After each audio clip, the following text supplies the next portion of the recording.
All right. Hello, hello. We are back on Raging Loop. I know we just did this last night. Hopefully my voice doesn't give out on me, but it's feeling okay. So I think we're good. Um, so I'm Kels. I'm obviously going to be playing. If you've never watched this, I'm gonna have a ton of weird ass voices for you. But yeah, let's get started. So a quick recap of what happened last time. Um, So at the feast, Nosato used his confirmed crewmate status to lead the meeting to his whim, which ended up with the old man getting voted out. But then the old man and Mochi turned up dead the next day. Tiami backed our alibi, and we used our detective skills to deduce that this crime scene was tampered with. We told Tiami that we're sus of Haru and Yasunaga, I can read, and then she killed the mood of her own advances on us by talking about how God is scary. Haru told us that Tiami almost killed someone before, and then we found 4 more corpses, including Takumi's, all next to Kanzo's rifle. Rikako's out of commission, Meiko knows the wolf, our 2 suspects probably hooked up, and Kaori just pulled a knife. Yeah, Kaori lost it there at the end, and I don't know who I'm more afraid of, her or Rikako, to be completely honest. Because Rikako's like that weird monster thing. Scary. Okay, so let's get into it. All right, we are at. Wow, there are so many fewer people in this feast. Where's the sake? Can't we just skip that part? The cleansing is important. Here you go, Nosato-sama. Thank you. That hits the spot. You too, T-san. Jimmy does not look like she's doing okay, and I don't know what's up with her. Yasuke, you just take a lick. What about One-san? Uematsu-sama can't be here anymore. I'll look after this girl. What's the point? Tiene, get a grip. Then let's begin. I vote to hang Madame Oribe. For what reason? She's dangerous. In that case, I will vote for Rikako Uematsu-san for the same reason. What about the rest? This is a temporary vote for now. Say what you think. I think we should hang both. Doesn't matter what order. I can't think straight right now. We should hang Rikako Uematsu. We can at least talk to Kaori-san, but Rikako Uematsu is a mad beast. What about you, child? They're eating One-chan? What's that supposed to mean? Listen, if you want to protect Rikako-san, then vote to hang Kaori Oribe. She won't understand. 3 didn't vote, and the 3 who did are in favor of hanging Uematsu-san. It's decided. This is absurd. Is this how you repay her for moving here and working so hard on our behalf? Hear me out, will you? My mom is just a bit out of it right now. We may still be able to reason with her. However, Uematsu-san is basically a mindless animal. She doesn't even have the capacity to vote on things. Unlike Mom, she's a Yomibito now. Even if we hang my mom today, what will we do tomorrow? Do you have a way of fixing Uematsu-san? Looks like it's decided. How simplistic. I know you're biased because Madame Oribe is a relative, but you don't see the big picture. What? Think about it. Our top priority is to kill the wolves. That comes before all else. Yomibito aren't wolves, are they?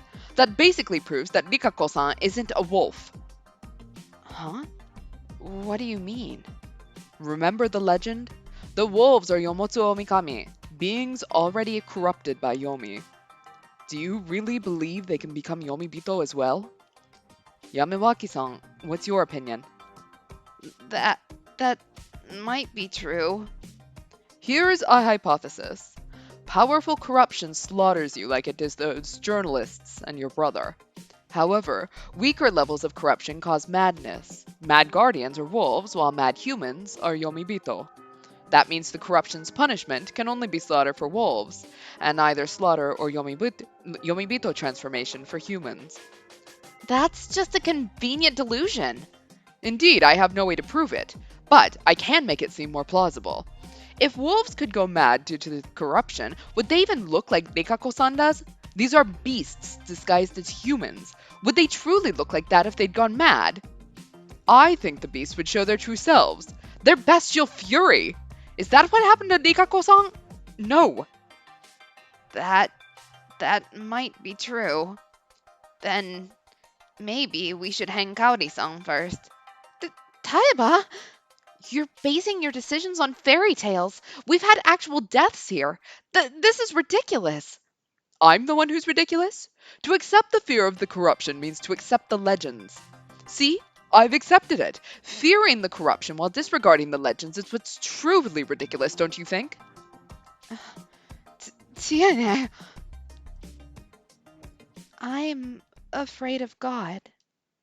I'm afraid of this God who toys with us as we dance on his palm. What are you saying? Regardless of... No, because of that.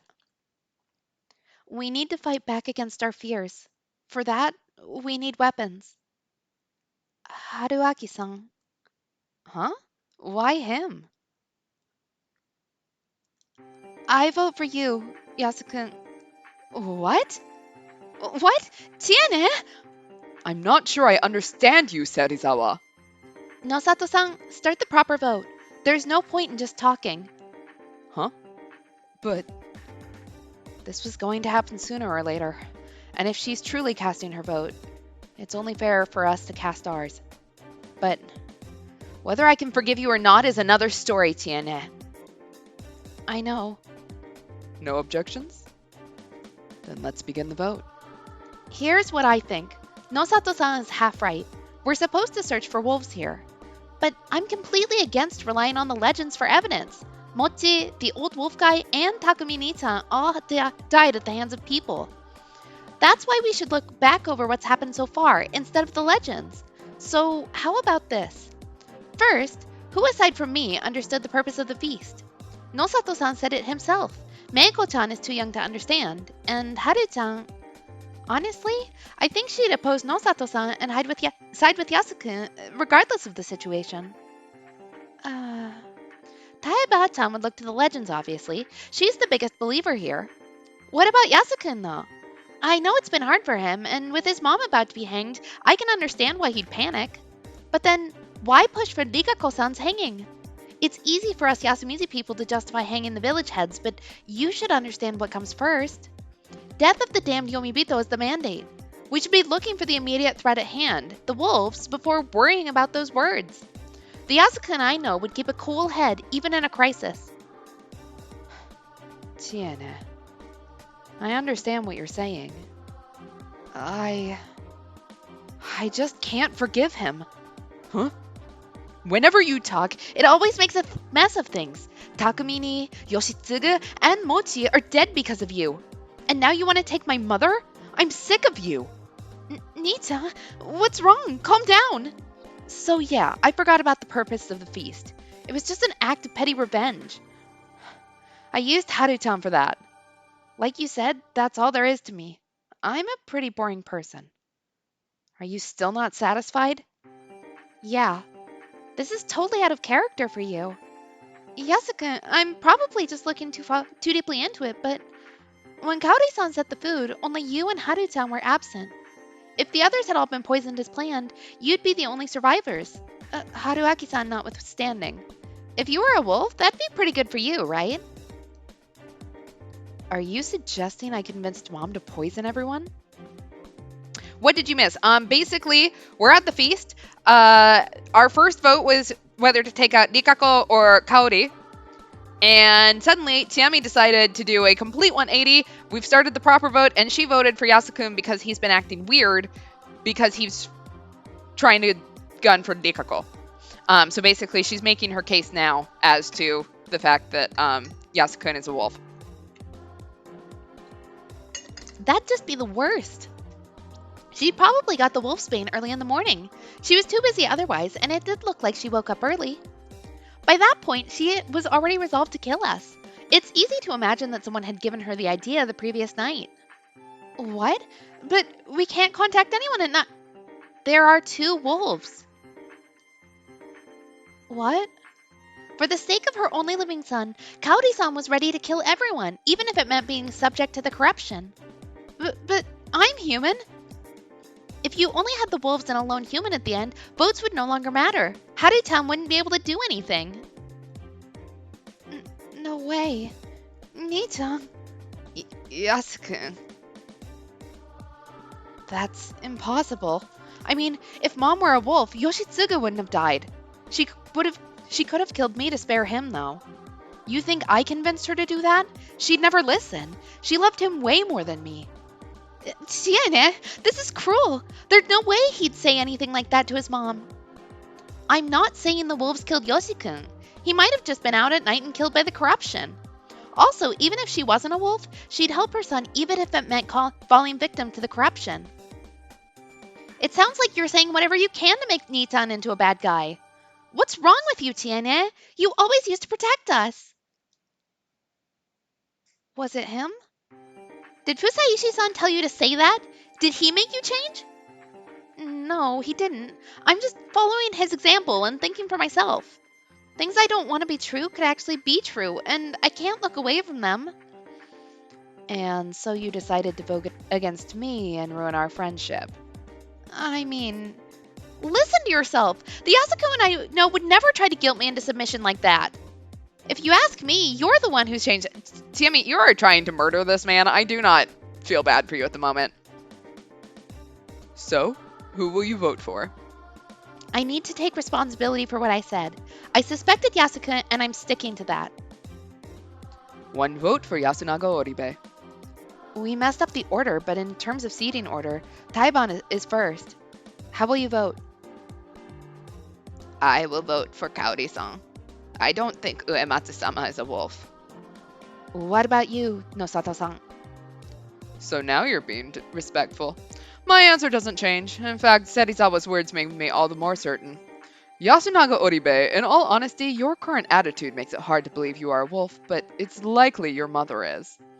One vote for Kaori Oribe. What about you, Yasunaga Oribe? I'm still voting for Rikako Uematsu-san. I'm voting for Rikako Uematsu too. The child Uh, can be ignored. Wait, Mako-tan, think. Your vote might decide whether the humans win or lose. Tiene, you'll go that far? You'll trick a child to take her vote? If that's what it takes, I'll do it. Mako-tan, you don't want Nikako-san to be gone, right? No. Then it's pointless. Even if she votes for me, it'll just be a three-way tie. I choose who I don't need? Yes. Then I'll go with the lady. She was scary. You mean the woman from the dining hall? Mm-hmm. It's decided then. No. This has to be a sick joke. Mom will die because of something like this? A vote is a vote. Nii-chan, it's over.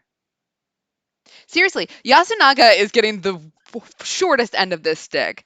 Gets over his first crush, gets a girlfriend, then his first crush suddenly accuses him of murder because your current boyfriend is sus of you. And I'd like to point out, his brother just died, and now we're going to kill his mother. So, life is going real good for this poor kid. I heard muffled screams and sobs from the dining hall behind me. Gagged and tied, Kaori Oribe was still wailing. She couldn't move properly and had a pole fixed to her shoulders, but I was still worried enough to check every now and then. The lack of change helped calm my nerves, but at the same time I resented myself a bit for it. Quite a bit of time had passed since the feast had begun. What kind of decision would they make? The daily wolf lynching, hanging, had failed every single time so far. Considering the number of days remaining and how many people were left, if they messed up today, the humans would lose all hope of surviving. If either Kaori Oribe or Rikako Uematsu ended up chosen, there would just be no chance anymore. Once I saw people leaving the hall, my mouth moved on its own. It's done then. Their eyes were steady. They walked in my direction. Not to me, though, but to the dining hall. You chose Kaori-san? I asked anyway. I was speaking to the last representative of sanity in this place, Kiyonosuke no Sato. Move. We didn't even converse. His tone and the look in his eyes were different from usual. His usual arrogant pride was gone, and in its place stood a deadly determination. Yasunaka-kun. I lost. Haru-chan. I was against it. Oba-chan. Oba-san. It's the will of Shinai-sama. Chiemi? Haruaki-san, take the girl. Meiko was at the rear of the group. Somewhat hesitantly, she walked up to me. I moved aside to let them pass. They all entered the dining hall and dragged out the victim. The ones holding the ropes and doing the dragging were Kiyonosuke no Sato and Chiemi Serizawa. Following behind was Tae Yamawaki, prodding her onward with a bamboo broom. This is awful. Like, oh god, I hate this. Stop. As his mother cried out in pain, Yasunaga Oribe followed the group, hand in hand with Haru Makishima. Stop them. Haru Makishima was bawling. Yasunaga Oribe was shaking, not even trying to hide his sobs. His face was warped in anguish. Someone. As the group faded away, the gag fell out and the victim's voice grew loud.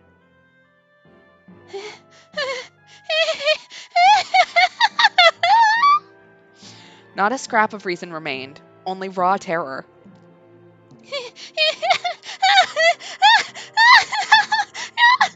Or perhaps madness. I'm sure anyone walking by my apartment right now is wondering what the fuck I'm doing.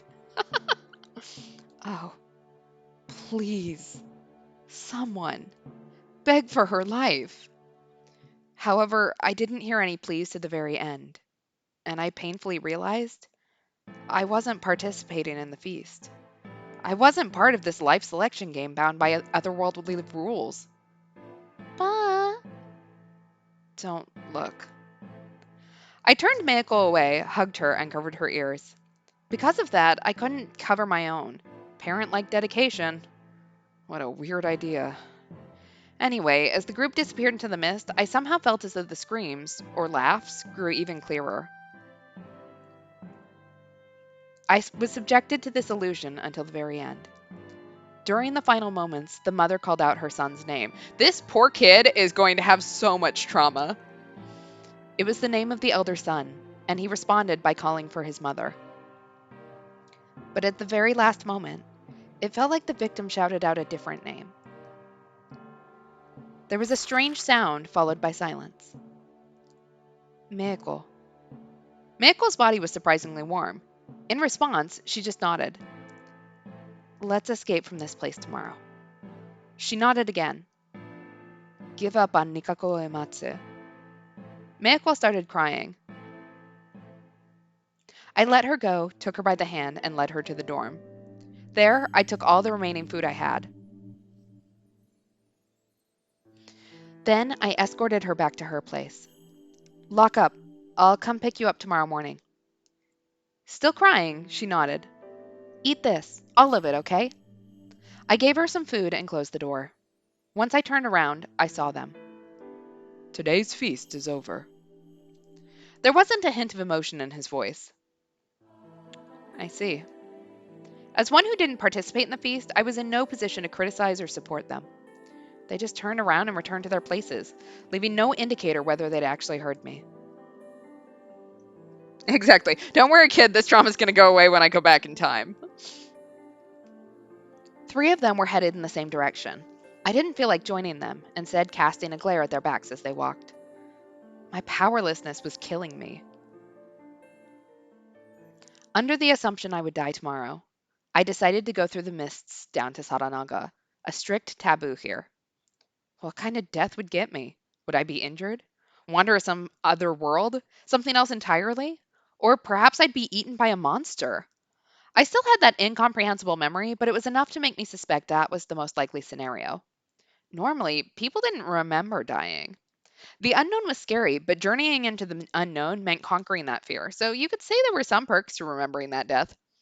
But if it was guaranteed that I would die like that, I wasn't really keen on the idea. That had hurt like hell, not to mention how terrifying the experience was. Then think of a better way to die. One that won't hurt so much. Or at least would be worth the pain. Like, if it led to the survival of a young child. Anyway, I'd wager my life All that remained was finding supporters. This is a little like we've had a 360 or I guess 180-degree character change, and I can't say that I don't like it, but also it's a little bit weird. Like it's very abrupt. Granted, half of our cast is dead at this point, and we've just seen a horrible thing, but I closed my eyes and took a few deep breaths. Whoosh. I threw a Yakuza kick at the wall. Ha! Then I did a low kick with the other leg. Ah! The 7 treasures have finally been lost. To the elements, the sacred orb reduced to rust. In the jungle of the decadent void, the Buddha's corpse shouts out, Rah! As I sang the Buddha's ash rock, I attacked the wall with my ass, which prompted a response from the other side. Shut up! I heard Tiami's angry voice through the front door. You sound like you enjoyed it. No one would know how to react to that. The walls here were thin, apparently. Anyway, let's escape tomorrow. This is your idea of a conversation? If you can still talk like that, you're perfectly sane. Escape it is. Let's say bye-bye to this nest full of crazy. Listen, Haruaki-san. I'm serious. Still outside my door, she fell silent. It was only about 8, still a safe time. I walked up to the door and unlocked it. Damn, you look awful. Is it that bad? Just joking. What's with the jokes? You my boyfriend now or something? You put on a tough face, but it's a mask hiding some supernatural suffering, isn't it? Come on, talk to me. No, don't if you don't want to. Take a seat. Pardon the intrusion. Alone in an empty room, we sat cross-legged and looked at each other. Tell me what happened during the feast today. Who were the wolves? I don't know. Hell, I don't even care anymore. The situation was hopeless. She felt the same way. So far, there wasn't a single lynching with a good reason behind it, and it didn't feel like they'd gotten lucky and killed a wolf. If only that scrawny rich guy were a wolf. It'd be so easy to hate him. Takumi-san said he's clean, so that's not likely. I know. But still. Assuming Yasunaga-kun was actually a wolf, I really doubted he was cold-hearted enough to keep up the act of a human while seeing off his mother to her death. Like Tiami had pointed out, it was best to assume Kaori-san had only done what she did for her son. If everyone died and only one was left, he'd be the victor regardless if he was a human or a wolf. Probably. Whatever the case, it was important to note that it was wrong to guess whether Yasunaga-kun was a wolf based on this alone. Kaori Oribe was in a messed up mental state that led her to plot the deaths of herself and everyone else just to save her son. It was simply the immense power of motherly love at work. I'd messed it up by sending Harutan to the second floor. Kaori-san probably resented me for that. Not to mention, I was the one who pinned her down. Being the target of a dead person's enmity was a rare experience, and in my opinion, it was uncomfortable. Turns out I couldn't follow your example. My example? Yeah, I tried to think and did stuff, but, well... Was I a bad influence on her? Well, carefully deliberating your actions was never a bad thing, obviously. Also, it was worth noting she pointed out Yasunaga-kun trying to guilt trip her wasn't like him. Her own intuition was important, too. Besides him, there was Tae-san, who believed nothing but the superstitions, Harutan, who always agreed with Yasunaga-kun, and Meiko, the one who sealed Kaori-san's fate. Everyone is suspicious. Yeah, that's why I don't care who it is anymore. Tiami hung her head. I've decided to help Meiko-chan. How? By running away with her? I'm telling you, it's pointless. It's better than just sitting around waiting for death, isn't it? And if she turns out to be a wolf, you'd be down to one. Lucky day, huh? Would it be? I don't know anymore. I killed someone. She'd said it casually, but I could tell that was hard for her to say. It's not your fault. I responded equally casually. I felt like breaking the illusion would be too much to handle. Wow, it's like you don't care at all. But you were against it, weren't you? Not stopping the murder makes me a partner in crime, doesn't it? I'm the same in that regard. Oh, right. Also, the law would understand that you made the wrong decisions because of the circumstances. Law, huh? Well, being punished under a proper rule of law is infinitely better than being punished by some weird laws of some mountain. Or what, do you want to die a supernatural death? No dice, huh? Yeah. Man, this was complicated. Is it God's fault? Half of it, yeah. But you can't explain the other half. Right. Then talk about God, at least. How do I put this? God is misfortune. Hmm? Well, I don't mean that literally. It's just that it's because of God that we can't attain happiness. Is God visible? Yeah, we've all seen it, but its true form might be invisible. Okay, let me ask about the visible part. Is it human? Though slowly and hesitantly, she gave a light nod. Is it someone from Yasumizu? Silence. Neither yes or no. Then is it someone from Kami Fuzioshi? She kept her silence. Her shoulders were shaking a bit. Then No, no, no! It's not human! You can deal with humans, but God is beyond them! shit. I knew it'd go like this. Okay, calm down and explain. Otherwise, we'll both be killed. Fine, I just want this nightmare to be over already! Hey, Haruaki-san, kill me! If it's at your hands, I think I can really die! What are you saying? Get a hold of yourself. I am! I'm not corrupted, I'm not insane, I'm not! It's Fujiyoshi that's crazy, it's God that's crazy! Is God some state of being? I just kind of blurted out something without thinking. Chiyomi was clearly in a state of panic. The despair was one cause, but someone panicked like this couldn't explain themselves properly. Also, I didn't feel like this was simply some spiritual being she could see. She could perceive God as a sensation of sorts, and the fact that others couldn't caused her to panic. Explaining a sense like that wasn't easy, and trying to explain it in detail was also a reminder of how much it scared her. I had to try and understand what she was sensing and find a better word for it than God. That was what I thought to myself after saying those words, but why did she suddenly go quiet? She was raising her head, and her eyes were wide, staring straight at me. She'd completely stopped voicing her pain. Did I hit the nail on the head? As I considered that possibility, I felt a cold, damp breeze from behind me. She wasn't staring at me. She was staring at something behind me. I turned around, following the direction of her eyes. How long had the front door been open? Had I forgotten to lock the door? And how long had that thing been there? There was a person outside. Was it even human? Through the darkness, I could see that it definitely had a humanoid silhouette. But it was definitely abnormal. I think, isn't that Haru's hairstyle? I could be wrong.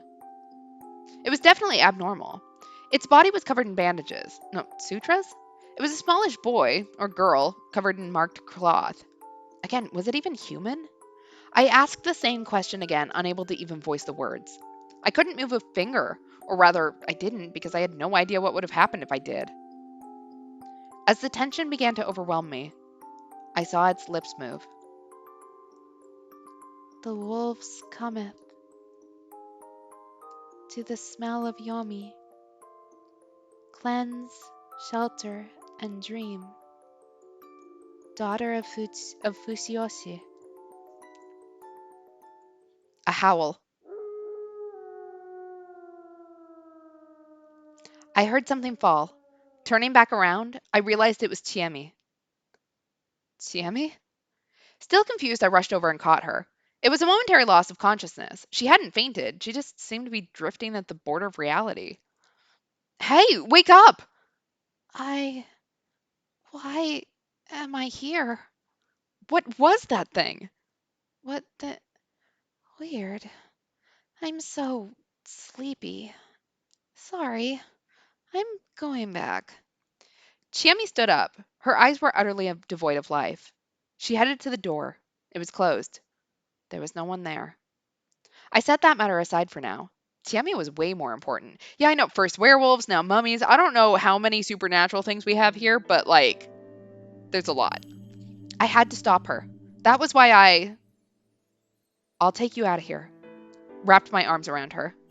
If you want to throw away your life, give it to me. Tomorrow morning, I'll take you and Meiko and leave this place. You and Meiko? Not just you? That was her first response in a while. Well, you entrusted her to me. I'll honor the trust you showed me until the end. Man of integrity, huh? You noticed? Well, there's also the fact that I'm not just too keen on letting a child die. You've dropped the tough guy act, Haruaki-san. Also, when did you drop the honorific? You don't like it? I don't mind. It's just, shouldn't there be a transition point for these kinds of things? Go out with me. Sure. So, let's get out of here. Okay. Just so you know, I'm only saying that because I don't mind dying with you. Sorry, but Meiko-chan's barely a blip on my radar. That's not very responsible, is it? Chiami-san is a girl with many brain problems, so she prefers to rely on people older than her. Leave it to me. Also, we're taking anyone who wishes to join us. What? I'm not getting some special treatment here? You are. The others have a choice, but now that we're dating, I'm taking you whether you like it or not. I have a feeling we're about to hit an ending that is not going to go so well for all of us. Not sure I'm happy about that one. Do you know I'm actually not a very popular guy? Haruaki-san. Thanks. Her teary voice compelled me to embrace her. If I'm killed by the wolves tonight, Don't say that. I don't care what. Take a part of me outside. Don't worry. I'm scared. I'm right here. I'm here for you. It hurt to say baseless things. Even so, I kept on saying whatever I could to make her feel better. This went on for only 10 or so minutes, though. Even if the wolves didn't pay us a visit, we'd have to respect the rules of living here. We awkwardly exchanged some parting words, and I saw her off as she returned to her room, her parting ways with a frail smile on her damp face. So, we're all gonna die, but we got a girlfriend, so... Yay? Tomorrow? Everything would be decided tomorrow. All right, 5:16, we have made it to Friday. It was kind of sweet. Like,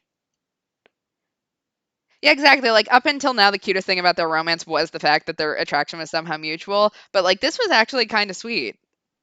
Haruaki wasn't a douche. So, like, yeah, I don't mind. I didn't mind that. So, which of us do you think is about to die? Another morning. Aside from being really hungry, I woke up the same as always. I hadn't died. The only real difference this morning was that I could go outside as I pleased. It was still misty out, and I couldn't see much beyond the dorm. A settlement isolated in mist, a space cut away from the world. Could we really leave this place? We could. It had to be physically possible. The idea that we couldn't was just speculation, no matter how much this place defied reality. What was that thing? Why had Tiami collapsed? How sane were we? Was this even really happening? Human senses and memories often lied to us, though just dismissing anything that didn't make sense as an illusion wasn't a good idea. That thing had actually visited us. Its appearance was strange, but I had little proof that it was something supernatural. Thus, that had to be human. As for the reason Tiami collapsed, there were quite a few possibilities. Unless it was a trick she'd schemed with that thing beforehand, that being had to have been too much for her to handle emotionally. What did the thing say again? The wolves cometh to the smell of Yomi. Cleanse, shelter, and dream, daughter of Fujiyoshi, was it? It basically seemed like a fan's way of saying, get back to your room and sleep. So it was a warning from those who made the rules. Then, was that something on the mountain Great Lord Sinai's side? Nah, to be honest, I'd say it was more like something from the other side. I mean, it kind of fit my image of Yomi Bito. It wore sutras in place of clothing, and the cloth over its face reminded me of a funeral shroud. The word corruption seemed particularly fitting. It had a really sinister aura, to me anyway. Though that was strange. Great Lord Sinai was the enemy of the forces from Yomi. Yomi Bito wouldn't act as his messengers. This contradiction, it was quite eerie, an alluring unknown. But that didn't matter now. My goal was to let Tiami and any supporters we gathered escape. I returned to the room, made my futon, and started searching again. The futon was the only thing in the closet. There was nothing I could use as a weapon. I gave up, left the room, and went to Tiami's. If the worst had come to pass, I had to fulfill her last request. The door was locked. I knew it. So the wolf was... I knocked. She came out after just a few seconds. Apparently, she was already ready to go. I want a weapon. I figured. She gave me a pretty large knife with a sheath, probably used for hunting. Got anything for yourself? I lost my kitchen knife, so you'll have to protect me, all right? Sure. I had zero confidence in pulling it off, but sometimes bravado was important to hold on to. We went to Haru-chan's room. It wasn't locked. The room was no bigger than the others, but it was a huge mess. But it didn't look like there was a corpse present. She'd either already woken up and went outside without locking the door, or her corpse was somewhere outside, like Yoshitsugu-kun. I'd gained a habit of expecting the worst. There we go. We're not only eloping with Tiemi, we're adopting a daughter along the way, so, like, we did really step up. Like, we went from fuckboy to daddy material in no time. What about Yasunaga-kun? The same. Let's check on Meiko. Today's mist was denser than usual. Just extending my arm was enough to make my hand hazy and indistinct. I kept on walking, knife in my right hand and Tiami's hand in my left. The settlement was way too quiet. We headed for the village plaza. I almost tripped a few times on the field paths, but Tiami kept me on my feet with just a few warnings. I could keep going as long as she was with me. We arrived at the plaza. There was no one there. Basically, there was no need to use the dining hall as the go-to gathering spot anymore. We passed Rikako Uematsu's house. It didn't look unlocked, but I couldn't hear any indications of movement from inside. Was she asleep? Or did something happen to her? Whatever the case, I had no choice but to ignore her. It was here, right? Yeah. Meiko's place was... open? Uh-oh. Thankfully, all I found inside was just a messy futon. It was the same as Haru-chan's room. But now that it had happened with 3 people, it was safe to assume something wasn't right. Tiemi, sorry, but you can have this back. Huh? I gave her the knife and grabbed a stick lying against the house. What's wrong? I need a weapon I can actually use. That aside, where do we go next? The hall, right? As it turned out, that was exactly where the other inhabitants were. With the exception of one, anyway. You're late. Or maybe we're early. Haru Makishima. She was in her usual, agitated state. Taya Yamawaki. She was silently chanting something to herself. Meiko. Haru-chan had her hands on her shoulders, but she still looked anxious. And finally, good morning, Tiene. And Haruaki Fusaishi-san. Yasunaga Oribe. His face was grim. Those were all the people here, meaning that... So they finally got Nosato-san, huh? A simple process of elimination was enough to know who was gone. Anyway, it was time for the first battle. Meiko, come here. Ba. She tried to walk to us. No! But Haru Makishima stopped her. It was time. I raised my stick and... Huh? So you finally reveal your true colors, Fusaishi-san. Yasunaga Oribe stood in my way. He had a menacing-looking grass sickle in his right hand. He readied it for a swing at me. You're the cause of all the misery here. It's the end, so I knew it would come down to pure strength. No way! Huh? What? You were tricked. He's the one who caused all this. Not letting him join the feast was a mistake. If we'd hanged him, Mom, Yoshitsugu, and everyone else would still be alive. Wait, that's... We'll hang him today. That will end everything. Yasunaga-kun, you shouldn't try to advance the situation based on a story nobody knows. What about you? Why did you try to attack? Oh, good point. I'll tell you, I want to take back the hostage. But that's... Well, before that, let me just help Tiami-chan understand. Look how confused she is. Huh? What? They didn't say another word. Tiami and Meiko were the only ones who seemed confused at all. Basically, the others had prepared for this. Ignoring who's a wolf here, there's 2 important things you gotta keep in mind. First, yesterday I told Meiko that I wanted to escape the settlement with her. It's best to assume everyone heard that. Escaping the village is taboo, I know that. The question is whether letting someone escape makes you a target of the corruption. That was why you secured Meiko first thing in the morning, and I can totally understand that. The other thing is that Tiemi and Yasunaga-kun ended up on opposing sides yesterday. Owing to that, today's feast would be on one-on-one between them. Since Harutan would almost always take Yasunaga-kun's side, he'd have an advantage. But with Taya-san and Meiko's swing votes, his victory wasn't guaranteed. That's why you decided that reconciling with Tiemi and going after the only outsider here was the safest way, right? You're wrong. I'm not. That's why you took Meiko as a hostage. You want me silenced. No! I just thought you'd take her as a hostage and ask us to do horrible things. What would I gain from that? I mean, I'm not part of the feast. You agreed to that yourself, didn't you? That was a mistake. If it's not you, then who else could be the cause of everything here? Harutan and I lost family. Taiba lost Takumi-san. We all lost people important to us. And who didn't lose anything? Only you, Haruaki Fusaishi-san. Oh. So that was his story, huh? Sorry, Yasunaga-kun, but you're a bad storyteller. You seem to have a habit of putting up a wall of well-spoken words when lying or putting on an act. Please stop messing around. Oh, but I'm not. Yasunaga-kun, you're trying way too hard to manipulate people using their emotions. You also underestimate Tiemi by thinking you can just use that as a smokescreen for the holes in your story. Well, from an emotional standpoint, blaming me for everything is definitely the easiest way. But on the other hand, you're selling yourself short. You're calm, cool, collected. The type of guy who argues against adult absurdity with facts and logic. My dude, he just lost, everyone near to him. We are putting way too much on this man's shoulders. Please stop this pointless analysis. That's something for the villagers to decide, not me.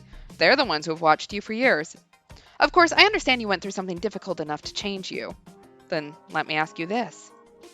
Are you blaming everything on the outsider because you've lost your own emotions? Or are you actually acting rationally to make sure you hang me and waste today's feast so you can tip the scales in your favor? As in, are you someone who'd benefit from wasting today's lynching? What do you think, Tiemi? She gasped and looked at Yasunaga Oribe. There was suspicion in her eyes, not trust. You could have just said that I was a wolf. Yet you didn't. You just said that I'm the cause of all this, because you're a wolf yourself. You hate lying, don't you? You know, when the chips are down, you have to commit to the lie. Tiene, you're gonna believe him? Making an emotional appeal in the face of cold logic is a bad move here. You need to fight logic with logic until the end. Shut up! What do you know? You just wasted time not doing anything because you couldn't. He had a point there. I did feel like shit about that. I should have joined the feast from the get-go. If I had, I wouldn't have wasted time on pointless arguments and autopsies. However, right here there's a guy who can think for himself, but just played along with some dumb superstition, letting both his brother and mother die. As an adult, I'm really mad at him, Yasunaga-kun. Once I said that, Yasunaga Oribe hung his head and fell silent. 10 seconds of silence were enough for everyone to realize he'd lost the argument. However, the expression on his face was abnormally calm. True, I really am a wolf. He spoke as if it wasn't a big deal. But you are misunderstanding a few things. But that just made it seem even more abnormal. We've already won. He tossed away the grass sickle. His voice wasn't nearly as passionate as before. It was cold and rational. He demonstrated a confidence rooted in sound logic. But I couldn't understand what he meant. Other wolf, please reveal yourself. What was the point of that? Are you sure, Yasukun? Yes, that's enough. I'm the other wolf. I couldn't make sense of this. Had he decided to graciously concede by selling out his partner now that he'd been cornered? No, he said he'd already won. Even if there were 2 wolves, there were 4 of us. They'd lose in votes. My answer came from a completely unexpected direction. Nii-chan, you and Taiba really are the wolves? A shout of pure, unadulterated joy. Haru Makishima became the least comprehensible of anyone present. She ran to Yasunaga Oribe and hugged him. He hesitated for a moment, but reciprocated. Meiko, as clueless as ever, slowly walked over to us. What the fuck is going on? Onie-chan. I'm sorry. Hide behind Tiemi. Ba. Haruaki-san? What is this? I don't know. I really didn't. But I'd had a feeling that something wasn't quite right for a while now, and I suspected it'd be made clear now. I was certain of it, and it left me feeling uneasy. Okay, you have the initiative here. Can you explain? Taiba, you do it. Fine, fine. I've been relying on you too much all this time. So she wasn't even denying it. Chi-chan, Miko-chan, Not me? this is something I never told you. A long, long time ago, when I was still a girl, Kami Fujiyoshi's people got drunk and revealed the truth behind the feast of the Yomi Purge. The truth. I know. How do you threw everything off for I don't understand what is going on here. Taya Yamawaki told us a story that was very similar to the legend they told in this strange village. Well, it was less like it was similar, and more like I was looking at it from the opposite angle. The part about Great Lord Shinai sending the 5 guardians to help people was the same. 4 of them teamed up with the humans to murder the wolves. However, in the real story, the good and bad sides were completely reversed. Apparently, the people in the 4 guardians joined Yomi on the very first feast of the Yomi Purge. Basically, all of them are Yomibito. They all ganged up on, overpowered, and exposed the wolves, who tried to resist until the very end. That meant that this land had belonged to the Yomibito for a long, long time. The wolves were summoned here by none other than Shinai-sama himself. Some people of Yasumizu were given the blessing of the wolves and had to free Yasumizu of its Yomibito. Basically, it was a holy war for them. And that was the truth behind the Feast of the Yomi Purge. Taya Yamawaki continued her explanation. At first, we thought the people of Kami Fujiyoshi just made it up to make fun of us. But we found out it was true when we became blessed by Shinai-sama himself. So you see, Ji-chan, that's why we had to slay everyone. It hurt a lot, though. Takumi suffered greatly, too. But we had to do it to save the Yomibito. That's what Shinai-sama said. Taya Yamawaki was crying. All right. So she was now a confirmed culprit who believed the murders to be salvation. There were just 2 more points I didn't understand. The corruption and the eerie message. Most things made sense if you switched Shinai-sama's enemies and allies. The idea that people wearing those outfits could be the good guys was kind of weird, but well, that was the culture here. Or maybe only the Yomibito, me too, saw them as evil? Maybe that was the story here? The problem here was that I didn't know that. Chiemi didn't know this. I only found out when I was blessed. So even Yasunaga-kun didn't know about it. I remembered some of his words. This is just something I heard from a teacher at school, but you could do it by giving them something to fight for, couldn't you? Basically, you need to make them think that they're doing the right thing. He really hated lies, didn't he? He basically told me the truth of things.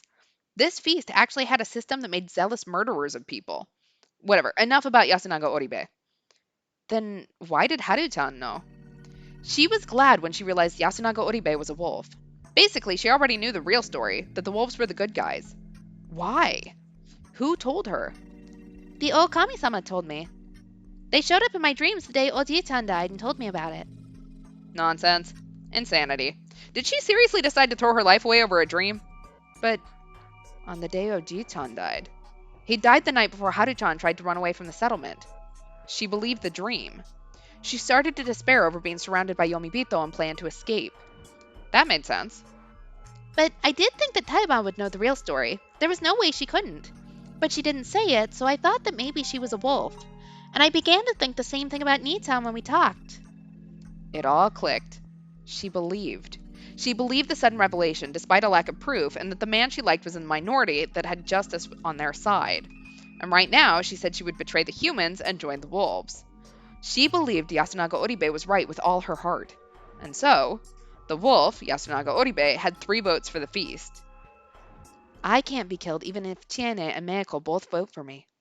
Even if you bend the rules and count Fusaishi-san's vote, it'd still just be 3. You couldn't choose one even if we did a final vote. And now, without either wolf dying, we win. It was easy. I saw it clearly now. I understood. Haruaki-san? Is he? Yeah, Yasunaga-kun's right. You, no, we lose. Everyone had different reactions to my words. Chiami backed away and gasped. Tai Yamawaki closed her eyes and sighed. Manako didn't seem to understand anything. Yasunaga Oribe didn't react at all. Haru Makishima was smiling. Oh man. All I really had left was struggling like the filthy, annoying adult I was. Haru-chan? What? Oh, Nii-chan, what will happen to Fusaisi-san? I'll ignore him if he doesn't interfere. I see. Was that relief just now? Sorry, but I couldn't enjoy my sudden jump in popularity. We don't have to slay him. Shin-nai-sama will do something if need be. That dispassionate tone didn't do much to convince me he truly believed this ridiculous superstition. But you won't ignore this, will you? Who knows? Honestly, if you're the good guys, I don't know if I should help the Omibito side. Haruaki-san? You're crueler than I thought. We City Vogue value a well-reasoned argument. I want to say I misjudged you. It's the right decision. Very right, in fact. Big words. Hey, what the hell? You said you liked Chiene, didn't you? And now you're gonna abandon her? Good point. Well, yeah, I was pretty damn cold-blooded. I'm not too fond of being hit where it hurts, so I guess I'll respond. Haru-chan, What? you know you're gonna die, right? You're okay with that? Huh? This was pretty damn bad, honestly. Apparently, this Great Lord Sinai was a huge scumbag. He should have told her that much. Even if you've been told the real story, you're still a human. You haven't become a wolf, have you? You didn't kill Takumi-san or Nosato-san, right? I didn't? I don't know why, but you're just a human who knows the real story. That's why the human's defeat will mean your death. You said you thought Yasunaga-kun might have been a wolf when you talked together, right? I don't think you would ever let anything like that slip, so he probably realized your role from the way you were acting. He was probably trying to lead you by showing hints, but not revealing his identity, in order to test whether you'd join him. The wolves probably knew there was a human who had that role.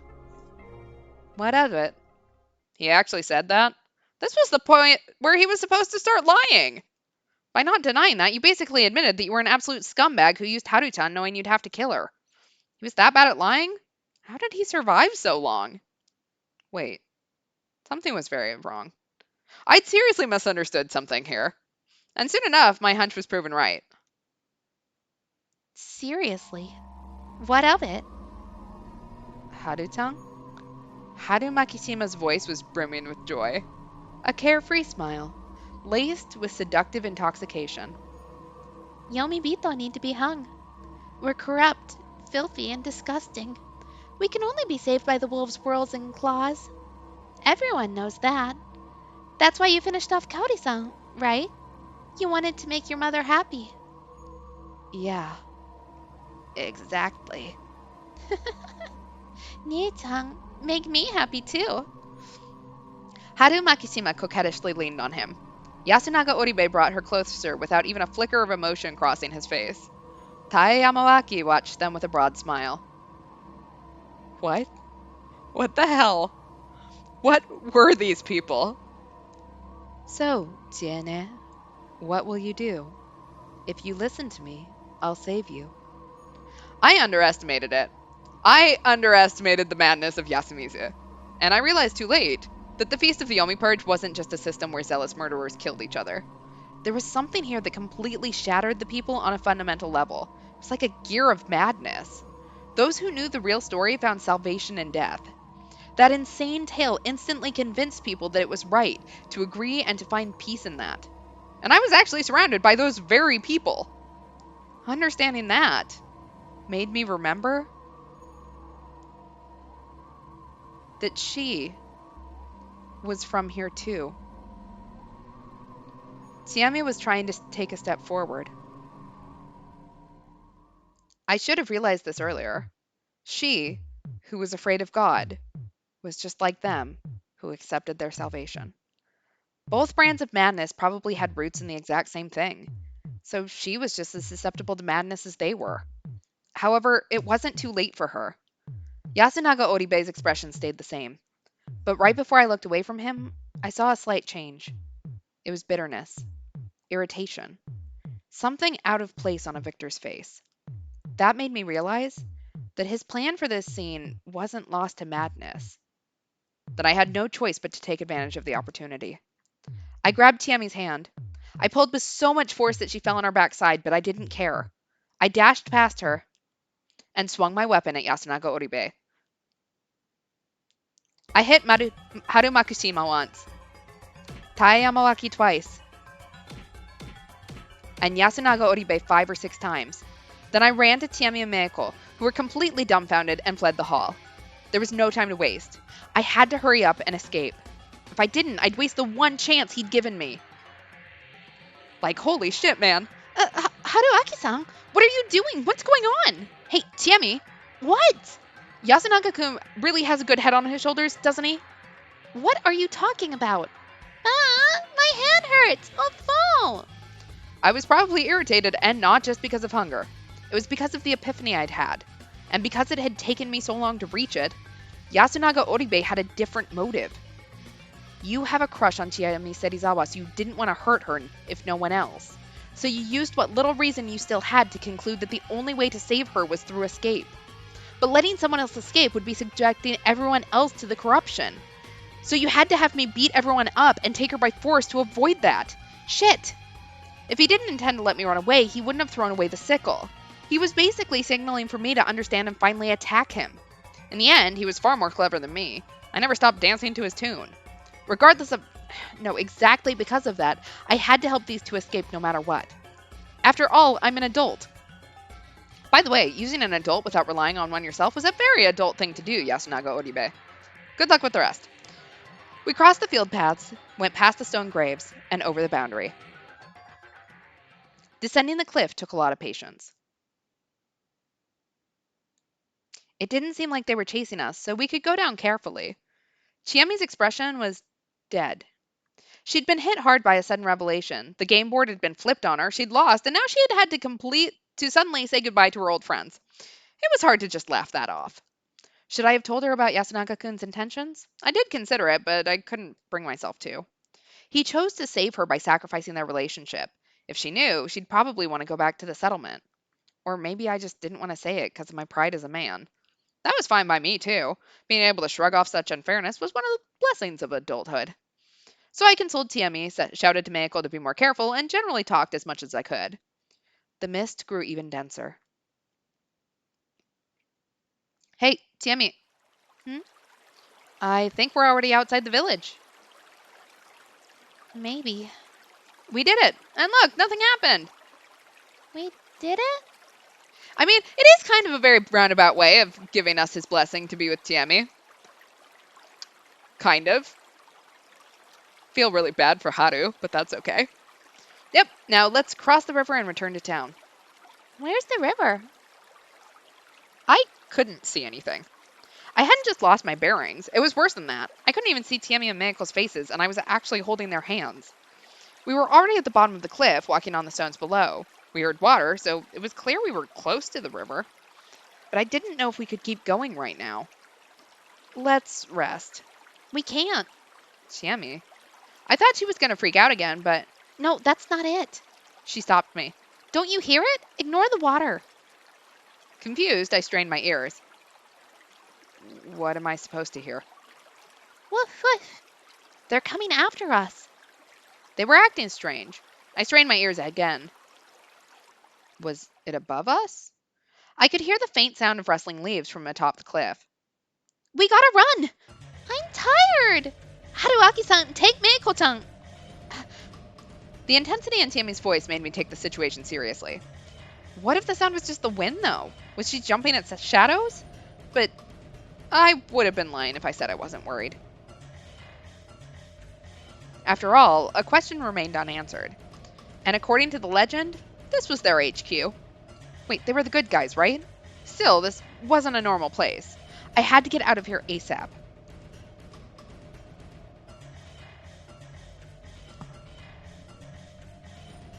After a while, I was forced to recognize the anomaly. We couldn't reach the river. I ran along the riverbed. It should have been small, just a few meters wide. But even after 10 minutes of running, there was no sight of the river. We couldn't get anywhere. It was just like Ringwanderung, a phenomenon where people wandering snowy peaks lose their sense of direction and just end up walking in circles. However, even if my sight was limited, how could anyone get lost on such a small riverbed? I could hear the stream right next to me. This felt so wrong. I was as good as blind. All I could trust were my ears, but that just made me realize how useless that was to rely on. I trusted my sense of direction less with every passing second. So, the sounds of parting grass in the distance, the sound of claws stepping on the rocks, I felt like they were getting closer. I couldn't be certain. Eventually, we slowed down. The others didn't say anything, but they were clearly exhausted. We hadn't eaten for days. Not to mention the dense mist made our clothes all uncomfortably damp and cold. We walked along the riverbed without uttering a single word. The sound of water wasn't getting closer, but something else sure was. Something. Things I didn't know scared me. The chill and the fear strangled me like a garrote as I carried Meiko, passed out from exhaustion, on my back. How long has it been like this? Suddenly, the hand I was dragging became heavier. Tiemi had stopped. Haruaki-san. She called my name through the mist. What? I tried to sound lighthearted, but I wasn't confident I'd pulled it off. We're done for. Her voice suggested the image of a grim smile. What are you saying? Unlike before, I couldn't manage the defiant tone I'd used whenever she'd said something stupid. It was true that something unnatural was happening, and that there was no simple explanation. And Tiami was wearing down both physically and emotionally. Let's rest a bit. We'll get through this if we go a bit farther. Don't worry. No, it's impossible. Why? I think you can't get past this river as long as I'm with you. What? That was like... You heard what they said. We're the Yomibito. So... So you're not worthy of crossing or something? I mean, I've been eating Yasumizu's food since I was a little girl. And I'm corrupted. Tiemi, don't look at me! I turned around and pulled her by the arm. I looked at her face from point-blank range. It was covered in brown and yellow blisters. Before I could even be surprised or disgusted, I just kissed her. The sugary taste of blood, pus, and rust, ew, filled my mouth and spread throughout my throat. I didn't care. Then, to discard all unnecessary emotions, I hugged her as hard as I could. My breathing and thoughts ceased. I kept it up until the pain began to fade, then disappeared completely. Exactly. This is like true ride or die. Eventually, our lips were separated again. She prioritized words over breaths. I'm sorry, I'm sorry, I'm sorry, I'm so sorry. Even so, I hugged her tight. I couldn't lose to something so ridiculous. She weakly hugged me back, but she couldn't keep it up for long. Let's go. I'm telling you that... Let's go. The presence in the distance was definitely closing in. We walked. I felt like I'd been walking for several hours now. Our pursuers were close now, but I had no intention of rushing. Tiami was slowly but surely getting weaker by the second. Her speed slackened with each step, and the weight on my arm was becoming heavier. I could hear her cough and vomit something out. She apologized every time she did it, and I basically replied with, "It's all right," using different words every time. We walked. Tiami's feet began to make wet sounds with every step. We walked. Maybe we'd actually been here for only a few minutes? We walked. Tiami kept apologizing. Maybe we haven't even moved a single meter. We walked. Maybe none of this was real. Then, maybe nothing that happened here would be weird. Eventually, Tiami called out to me with a hoarse voice. Haruaki-san. The fact that she said something different had sparked a moment of baseless hope. And so, thank you. Her gratitude was followed by another wet sound. I had fun. With those final words, her weight vanished. It was strange.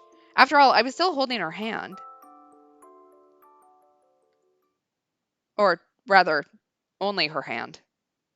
There we go. True love is when you kiss your girlfriend to comfort her, no matter how objectively disgusting her lips get.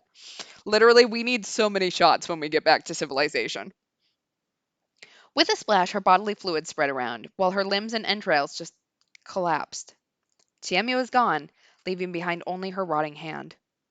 Perhaps her remains were piling up in the mist ahead. I had a strange certainty I couldn't touch it ever again. Was this what they called a Yomibito? I couldn't accept this, no matter what. I don't care what. Take a part of me outside. I put the hand in my jacket pocket. I took Meiko, still sleeping, and shifted my grip to make carrying her easier.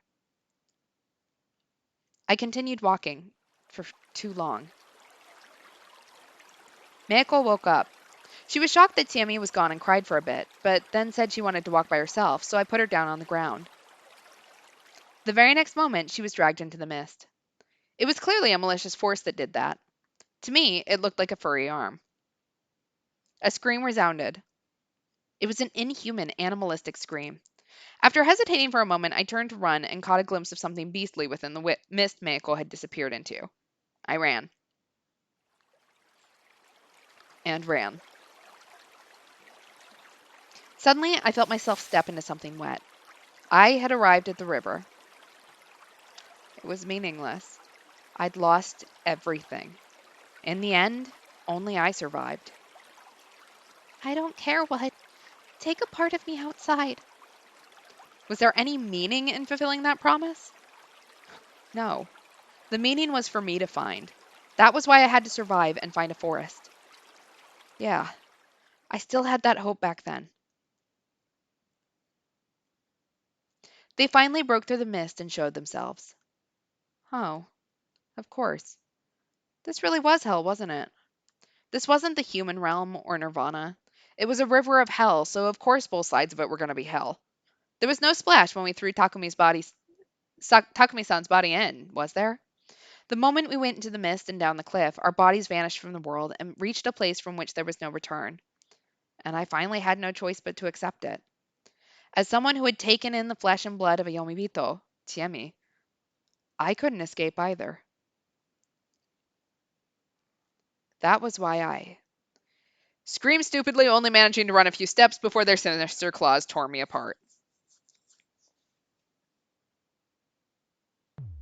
Damn it. This is bad timing to have read the comment. We still have her hand, which means we can still put a ring on her finger. We cannot, assuming that we're about to die. Yeah. Where had I gone wrong? Descending into Saranaga? Not believing Chiemi when she told me that we couldn't escape? No. It went back even earlier than that. I already knew the answer. Shit. I really wished I'd been part of Yasumizu and participated in the Feast of the Omi Purge. Maybe I could have gotten a different ending than this. That was the last thought that went through my mind before all faded away.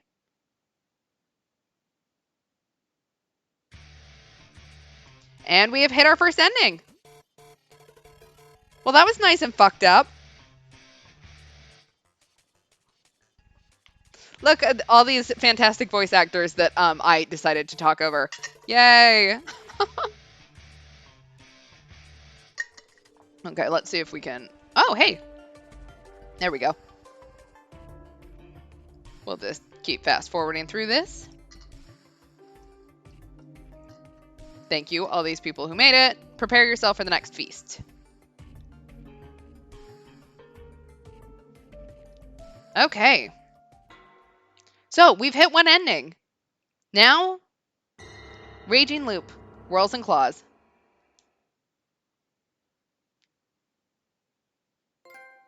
Alright. Obtained key number 4, Sink into Nirvana.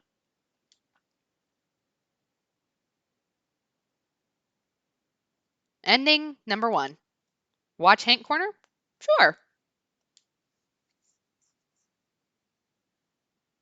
Hey, Chief, congratulations are in order. You've now cleared Yomi, the first main route. Embrace that sense of accomplishment in the lovey-dovey atmosphere. Nah, you're not in the mood for any of that? Well, makes sense. Wasn't exactly a very happy ending. But keep your chin up. I'll help you find your way to a better ending. Exactly. Like, I like that they changed the spelling of it. Like, loop, like, wolf. This one wasn't a bad ending, but just ending one. Fun in the marshes with Tiana. Since it wasn't a bad ending, I've got no advice for you. If you want to find a better ending, then you need to find a way to proactively participate in the feast, like Haruaki Fusaisi said. And with key number 4, you now have the means to head down that path. You can tell from the scenario chart, but the lock this opens is way back. Just so you know, it's in 1, starting point. That was the first route lock choice you had, and now you can finally open it and head on to a new route, infiltration. Take on an even more chaotic scenario and give it your all so you don't taste the same despair as this time. With that said, that's it for this time. Die another hearty death next time. Guess it was just a dream, right? Do better next time. 1 sheep, 2 sheep.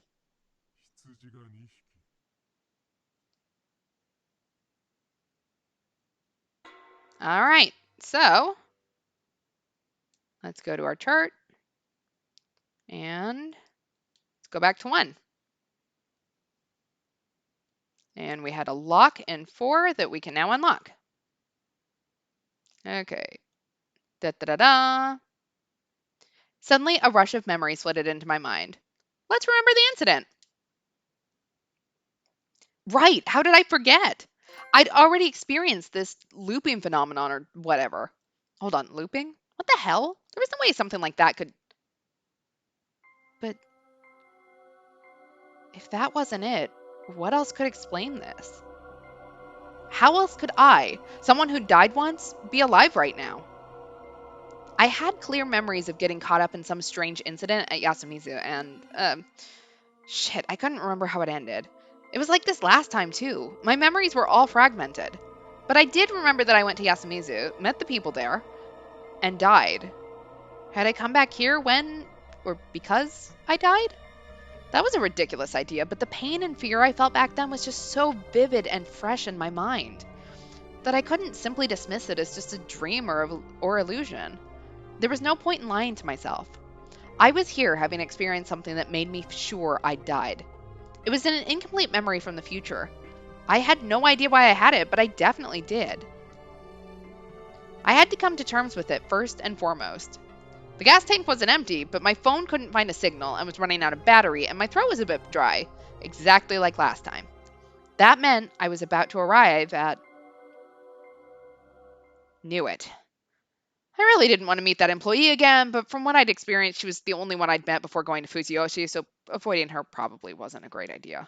Her attitude was shit, but at least she always did what I asked. Exactly. We got 1 kiss with Tiami before we both died. Though I really didn't want to drive down that unpaved road again. Hey. Once again, she greeted her customer in a borderline insane way. It actually made me kind of relieved, and I wanted to believe that this was just some trick of the mind. It's just like before. To her, I was just an annoying late-night customer. Oh well, I'd still buy what I wanted. I'll take these. Huh? Why are you getting so much crap? No reason. Yasumizu was just desperately poor and it had me worried. What was her problem? I was the customer. With this much stuff, she had to use the register. Still grumbling, she started scanning the barcodes.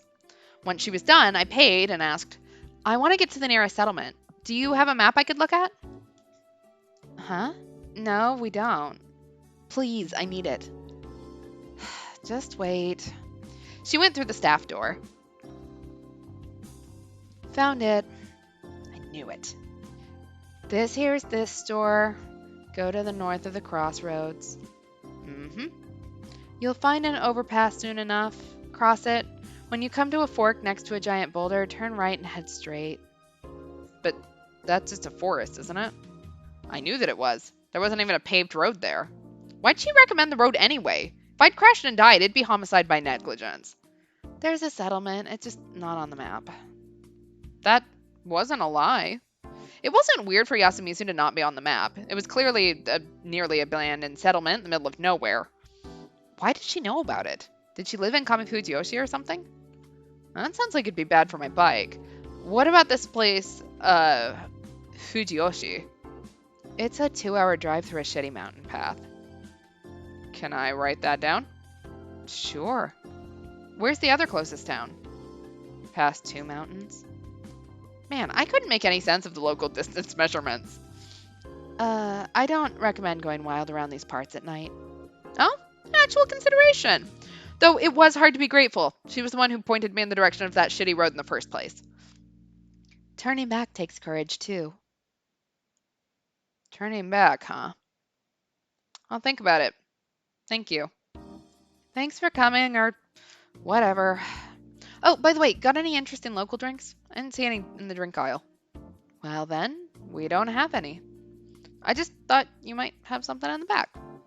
like hell we would. Could you at least check? Just wait. Found it. Seriously? She brought me a 500cc bottle with a black liquid inside. The label looked written by hand and said Wild Plant Cola. I expected nothing and got something huge. This place was amazing. Oh, sorry, but I got quite a lot of stuff. Do you have a rubber rope I could hang on my bike to hold it all? This ain't a hardware store. I'd be happy if you just looked. Just wait. Found it. Seriously? Well, since we've come this far, I have a list here. Think you can find anything on it? What the hell? You got a death wish or something? Are you saying you'd kill me? Please, I just want you to have a look. Wait here. Thanks. We had it all. What the hell is this place? It felt like she was about to kill me, but I successfully came out with pretty much all I needed. Then I just made a run for it. Yeah, we got one kiss with Tiemi before we both died. She was also literally falling apart, and we tasted pus, and that is still a gross enough descriptor that I would like to never think about that again. Thank you. I opened up the weird wild plant cola. Looking up at the noisy light trap above, I took a sip. It was cool, intense, and had a strange grassy flavor, but wasn't too bad at all. I expected something totally gross, but it was actually a legit drink. Slightly disappointed, I looked at the ingredients. Cola and plant extract. Hold on, cola as an ingredient? Did they just buy cola and mix it in? And plant extract could be anything from fruits to poisonous plants. The hell? Was this even safe to drink? Well, at least it tasted good. Yeah, don't kill me yet. I just started this loop. It was probably smart to just turn around and drive away. Entering Fujiyoshi means death. Turn back. Perhaps that was what the loops were trying to tell me. Maybe I ought to listen. But was it really that easy?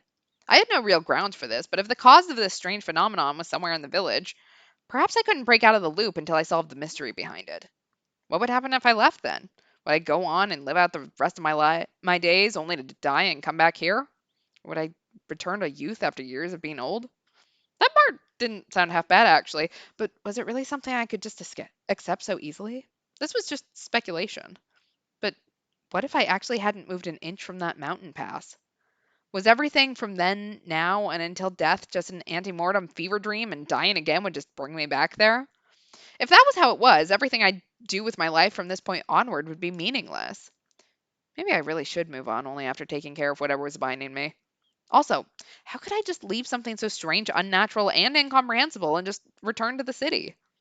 Do we want to turn back? Do we want to pass by Fujiyoshi? Or do we just want to enter Fujiyoshi through the normal route? We have options.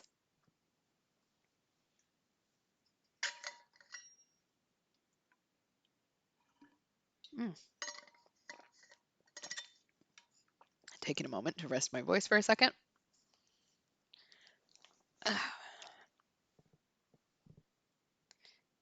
I mean, all of turning back sounds like a fantastic option. I'm not gonna lie. Um,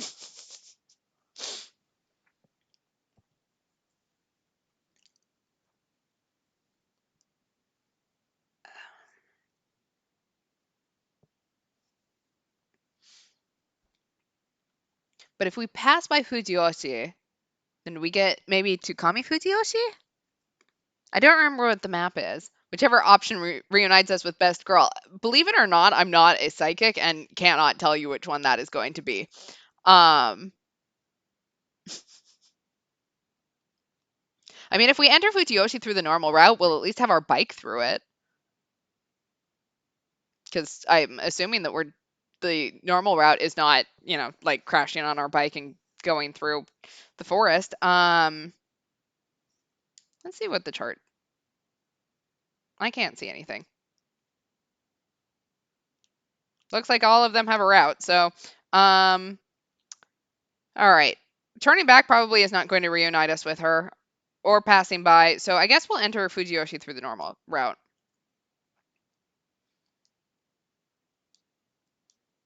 As I finished my drink, I made my decision. I'd return there. I'd face that tragedy again.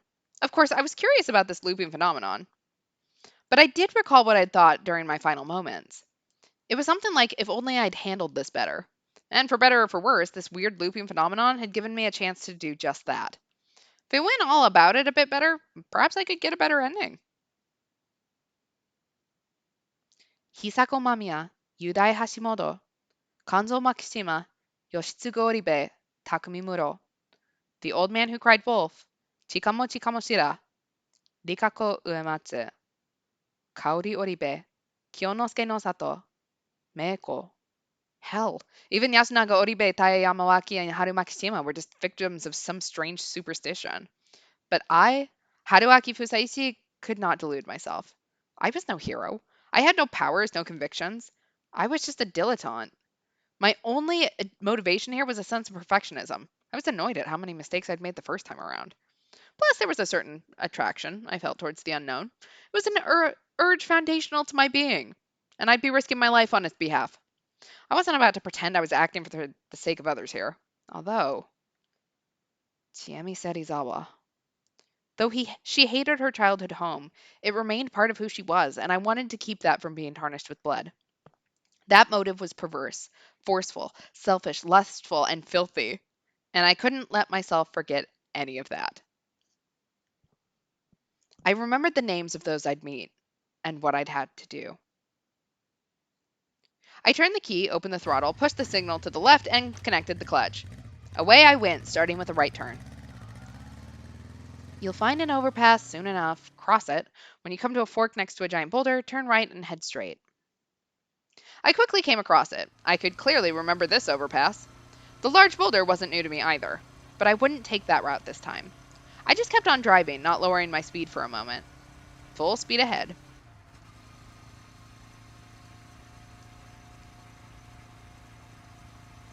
I drove on the winding mountain path. Strangely enough, my fatigue, though present, wasn't too bad, and my head was perfectly clear. I knew which route to take without even looking at my copy of the map. Or maybe I'd driven through here before? Perhaps this wasn't the first choice I'd made, but one of many? I couldn't be sure, and since my memories were so incomplete, nothing was certain. Still, they'd be an asset in the fight ahead. I wasn't going into this unarmed. I could no longer see the moon. If those memories held true, the rain would begin soon.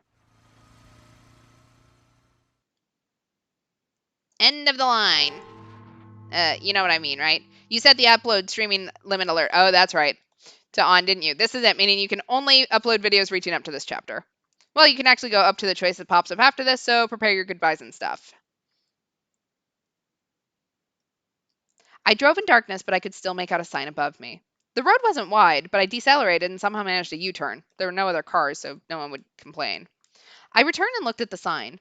It said that driving ahead would have led me to Kachihara, while by turning right, I'd find myself in Fujiyoshi.